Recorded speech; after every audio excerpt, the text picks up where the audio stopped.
What is going on, everybody? Welcome back to the channel. Happy Friday. It's almost the end of August, so I'm going to do something a little different in this video, and I'm going to talk about 5 Pokemon investments, give you 5 recommendations right now that I think are decent buys, and we're going to go in order from probably the most conservative recommendation to maybe the riskiest one, at least in my opinion, in terms of potentially seeing reprints or some shorter term movements downwards. So we'll start off by talking about Lost Origin. This booster box has had a massive run up. So a lot of you guys might think that, you know what, maybe it's not worth buying anymore. I still think a lot of these Sword and Shield sets are going to be a lot more expensive in 5 years than they are now.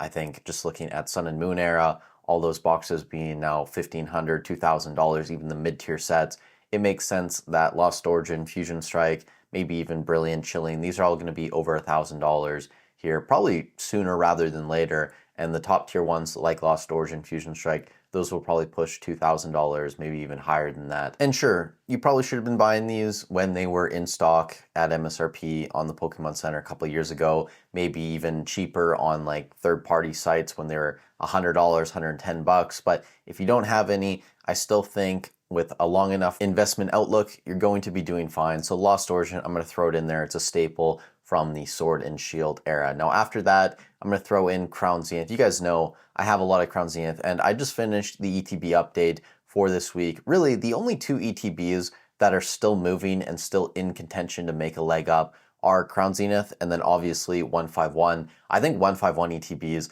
are going to be over $400 by the end of the year. It really does seem like we're going that way. Crown Zenith, it has slowed down a little bit, and that kind of makes sense. But at the same time, it's still constantly moving, which is good to see because some other sets like Celebrations had a massive run up as well, but that's crashed all the way back down to like $220 at this point. And there's a lot of boxes being listed from sites like Hobbiesville and other large sellers. So Crown Zenith, there's not a ton out there. It's still selling at a decent pace. I think this is going to be probably at least $200 by the end of the year, probably higher than that at this point.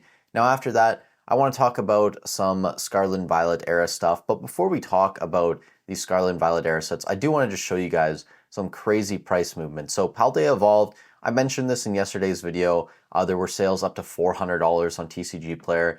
The most recent sale is $420 from today. It's going to be interesting to see what the secondary market data looks like on Monday when we do the update in the spreadsheet. I wouldn't be surprised if there is an increase in sales and also a reduction in the amount of boxes listed. And it's not just Paldea Evolved, right, at this point. Obsidian Flames, $288. As you guys know, I was kind of flip-flopping week over week depending on what I was seeing. If Obsidian Flames would get to $300 by the end of the year, it really seems like it's going to get there at this point because the most recent sales on TCG Player are all at $300 from today and yesterday. And it's not just Obsidian Flames, guys. Twilight Masquerade, which this is probably a little bit less surprising for some of you. The most recent sales, I think, are right there at $300 as well from today. So Twilight, Obsidian Flames, these both could be over $300 by the end of the year. Paldea is obviously already over $300, over $400 essentially. Destin's over $300. So that's 4 boxes right there. And then Surging Sparks could potentially get there. Maybe like Stellar Crown makes a massive run or something. Temporal Forces, who knows? But I think out of all those boxes, Paradox Rift is still a decent buy right now. That's why I'm putting it on the list. I mean, this has made a move from about $110 a couple weeks ago to around $240 now. The most recent sales on TCG Player are actually closer to $250. And just seeing the run up on Obsidian Flames, which again is part of the same block. So these are both going out of rotation early next year. If Obsidian Flames is pushing $300, I don't think there's any doubt in my mind that Paradox Rift is going to get there as well. And when I look at both of these sets right now, if you could buy Paradox at like $230, $240 compared to Obsidian Flames at $300, no brainer, I'm going with Paradox Rift. I understand some people are very bullish on Obsidian Flames for whatever reason, but in my opinion, those sets are very similar. They're very close. You could even throw Temporal Forces in there. I know it's not part of the same block, but those sets are all fairly similar in terms of like set value and the top chases. I don't think any of them really stand out. So Paradox Rift to me, being around this price, being a lot cheaper than some of those other options that are going out of rotation, it's a no-brainer play right now, especially if you don't have massive positions in like Sword and Shield, you don't have large positions in Scarlet and Violet, maybe you don't have a ton of money to spend on this hobby, but you do want to get some investments, this seems like a fairly safe play and it still has a lot of upside potential. All right, so after Paradox Rift, I'm going to recommend Prismatic Evolutions. You guys get ready to be shilled. Now, it doesn't mean you have to go for the regular ETBs, which are sitting around $100 right now on TCG Player. You could go for the SPCs, even the PCTBs. I know those have had a large run up. They're sitting around like 320, 330. I think there's sales up to like 350 already. That stamped EV, I think, is going to be one of the better PC promos. So long term, the Prismatic PCTBs, I think, are going to be great. If you go that option, perfectly fine. I also don't know if the regular ETBs are ever going to be cheaper than this. I mean, Pokemon has just absolutely crushed Prismatic. They've been reprinting this into the ground, trying their best to bring the price down. There are tons of ETBs out there, but when I looked at the spreadsheet data this week, based on a 20% leg up, a lot less supply than last week, and also the sell-through rate was up. We're over 50 boxes again. Buy it now North America every single day. And I think a lot of people's opinions on Prismatic have been warped by the fact that we've gotten so many reprints of this set. And I think Pokemon, probably fairly quickly, this is just my hunch, my guess. Again, this isn't backed by anything.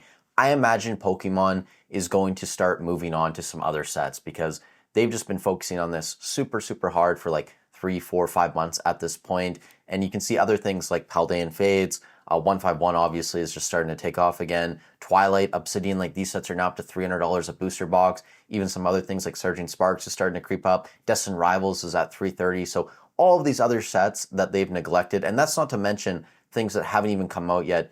Mega Evolutions, I watched Nostalgianomics and Brian talking about that earlier today. Seems like that's going to be an absolute disaster. Phantasmal Flames, if we get some legit SIR cards, that's going to be an absolute banger set that everybody is going to want. It's probably going to be bigger than Destined Rivals if we get legit Gengar and Charizard SIR cards. So with all that said, and the fact that Prismatic still is a very deep set, I mean, it's probably the deepest set that we've gotten from the Scarlet and Violet era. I don't think anything even comes close to it. I mean, you could argue Destined Rivals, maybe you want to throw in like Paldean Fates just because the Mew is so expensive, but I mean, really, it seems like it's in a league of its own in terms of the cards, the chases, the God Pack, etc. So if you don't have any exposure, I would recommend starting to get some exposure to Prismatic. Again, you don't have to go for the regular ETB. You could go PCTB. You could go the SPC.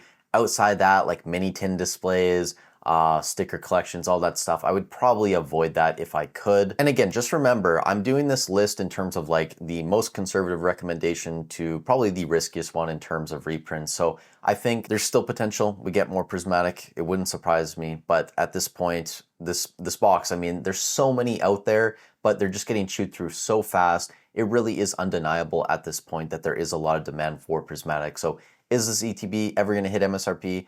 I really don't think so at this point. Again, if you guys disagree, feel free to leave a comment down below. And the final recommendation for September, Surging Sparks booster boxes. I mean, I've been tracking these in the spreadsheet every single week. We did the last update for August on Monday, and there was a lot less supply out there. The sell-through rate was still very strong. We were selling more than a case in terms of booster boxes. Buy it now every single day in North America. And I think with the run-up of Obsidian Flames, of Twilight Masquerade, Paldean Fates, Paldea Evolved, everything else, I think it's only a matter of time before people start to go back to Surging Sparks. And again, we're getting very close to a year of age on Surging Sparks. So it's not like this box is 3 months old, 6 months old at this point. Now, I still think the singles in the set are going to get cheaper. We just got a lot of boxes on Walmart.ca, the ETBs. The booster bundles came maybe like a month ago. The Costco bundle is coming. So there's lots of ancillary products hitting the market for Surging Sparks still. But in terms of booster boxes, we haven't seen these in, I don't know, like 3 or 4 months at this point, since I think a lot of stores got more boxes. So Surging Sparks, that is going to be my 5th recommendation. And to do a little conclusion here and just sum up this list,